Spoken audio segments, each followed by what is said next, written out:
And when I was sitting on the jump seat in the back of the airplane, this very tall, handsome pilot came to sit next to me. Normally, pilots have a 2-hour period of rest time and they sit in first class. Well, Richard never left the jump seat and stayed next to me for the next 2 hours. So, being newly based in San Francisco, I was temporarily living in an apartment of another flight attendant. And of course, we had no cell phones. This is 1968. So, but I knew where I would be living in the future, and it was on Pacific Avenue in San Francisco. So I thought, well, this guy looks kind of nice. He's probably okay. And I gave him my address where I would be living. So 3 weeks later, after I had moved into my apartment on Pacific Avenue in San Francisco, my roommate told me that this tall guy had stopped by and would come by to pick me up that evening. A few hours later, Richard showed up.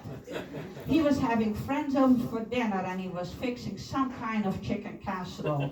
And when we got to his apartment, his Navy friends Jim and Rosemary were there. But what really impressed me was that their children were fast asleep in his bed.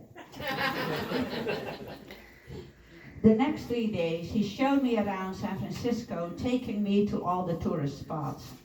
As if it was foreboding, while we were at Ghirardelli Square, a group of women asked us if we were on our honeymoon. We must have looked like we belonged together. So with both of us flying, it was difficult to see each other often. Occasionally we met on layovers, but I also remember being in Tokyo and I was going down the escalator of the hotel, taking out the flight that he had brought in, and he was going up the escalator. So certainly no time to get together. We dated for the next 2 years. He introduced me to snow skiing and water skiing. We toured the California missions, went sailing a few times, and I learned to watch American football. But I forgot to tell you, we also partied a lot. So before we got married, every captain Richard flew with for the next 6 months was going through a terrible, contagious divorce, which made Richard really wonder if marriage was such a good thing.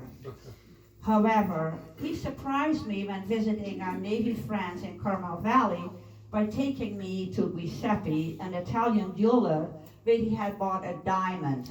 Not a ring, just a diamond. It was actually really precious because he wanted us to design my engagement ring.